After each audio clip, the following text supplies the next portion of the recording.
Hello बंधुসকল, আজি আমি একটা গুৰুত্বপূৰ্ণ টপিক লৈ আপোনালোকৰ মাজত আহিছোঁ। যিটো টপিকে গোটেই বিশ্বত ত্ৰাসৰ সৃষ্টি কৰি আহিছে, কৰোনা ভাইৰাছ, যাক আমি কোভিড-19 বুলি জানো। যিটো কৰোনা ভাইৰাছৰ কবলত গোটেই বিশ্ব এতিয়া হাবাথুৰি খাই আছে। এই ভাইৰাছৰ এতিয়ালৈকে কোনো ভেকচিন কোনো বিজ্ঞানীয়ে উলিয়াব পৰা নাই। গতিকে এই ভাইৰাছৰ পৰা আমি হাত সাৰিবলৈ আমাৰ প্ৰধান কৰ্তব্য হ'ল আমি ইয়াৰ সাৱধানতাসমূহ অৱলম্বন কৰিব লাগিব। আপোনালোকে ইতিমধ্যে গমে পাইছে, প্ৰধানমন্ত্ৰী নৰেন্দ্ৰ মোদী ডাঙৰীয়াই যোৱা বৃহস্পতিবাৰে দেশবাসীক সম্বোধন কৰি কিছু কথা কৈছিলে। তাৰ মাজত আছিলে জনতা কাৰফিউ। কি এই জনতা কাৰফিউ?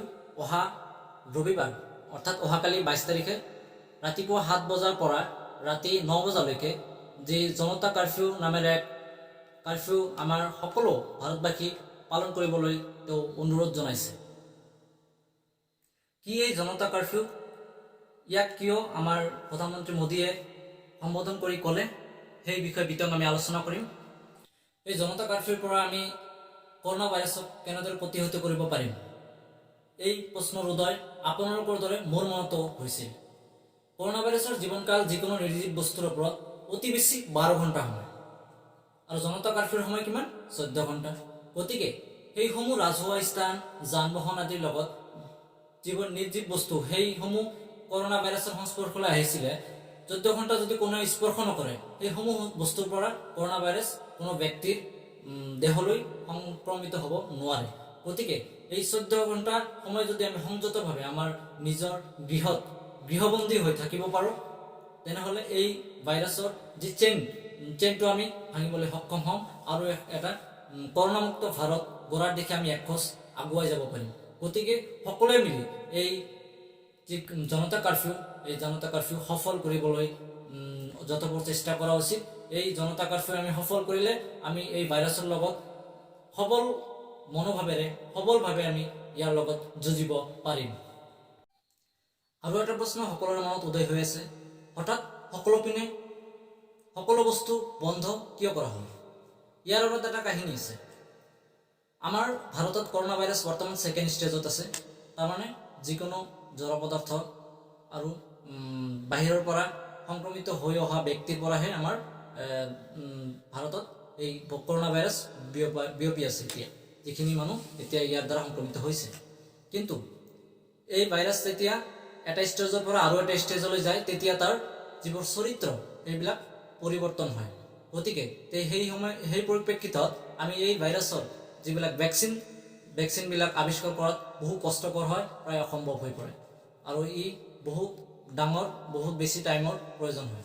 গতিকে এই সময়ছোৱাত যদি আমি সংযত নহওঁ, আমি সাৱধানতা অৱলম্বন নকৰোঁ, তেন্তে আমাৰ এই ভাইৰাছ যিকোনো স্থানীয় ব্যক্তিৰ পৰা আন এজন স্থানীয় ব্যক্তিলৈ সংস্পৰ্শিত হ'ব পাৰে।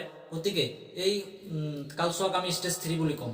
এই ষ্টেজ 3 যেতিয়া আমাৰ ভাৰত আহিব, তেতিয়া এই কৰোনা ভাইৰাছ বা এই ব্যাধিটোক আমি ৰখাবলৈ প্ৰায় অসম্ভৱ হৈ যাব। তেতিয়া এটা অন্য পৰিস্থিতিৰ সৃষ্টি হৈ যাব। গতিকে আমি সকলোকে আহ্বান জনাইছোঁ যে এই ভাইৰাছৰ পৰা বাচিবলৈ যিখিনি সাৱধানতা অৱলম্বন কৰিব লাগে, যে চৰকাৰৰ পৰা যিখিনি আমাৰ সাৱধানতা অৱলম্বন কৰিবলৈ আমাক আহ্বান জনোৱা হৈছে, সেইখিনি আমি যত্নপৰে কৰিব লাগিব।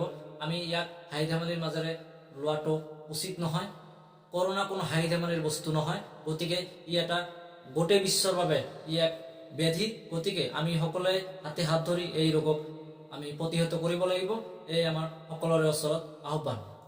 লগতে আৰু এটা কথা আছে, অসমৰ যুৱবন্ধু বান্ধৱীসকললৈ, যিখিনি যুৱবন্ধু পাবজি খেলি ভাল পায়, তেওঁলোকক মই অনুৰোধ জনাইছোঁ, আপোনালোকে ঘৰতে বহি পাবজি খেলক।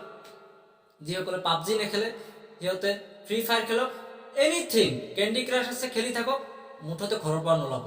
আৰু সেইবিলাক বান্ধৱীক কৈছোঁ, আপোনালোকক কৈছোঁ, টিকটকটো চবৰে আছে, ঘৰত ভিডিঅ' বনাই থাকক, টিকটক চাই থাকক, কি কৰে কৰি থাকক, বাট ঘৰৰ পৰা প্লিজ নোলাব। এইকেইদিন অলপ সংযত থাকক, যি আমাৰ কাৰণে মংগল। গতিকে অসমবাসী তথা ভাৰতবাসীক মই অনুৰোধ জনাইছোঁ, আপোনালোকে ঘৰতে থাকি এই যিখিনি সাৱধানতা অৱলম্বন কৰিব লাগে সেইখিনি অৱলম্বন কৰি গোটেই নিজৰ লগতে ওচৰ চুবুৰীয়া গোটেইখিনি মানুহক সজাগ কৰক আৰু এই ব্যাধিটো এই কৰোনা ভাইৰাসেৰ পৰা নিজকে বচাই ৰাখাৰ চেষ্টা কৰো। ধন্যবাদ।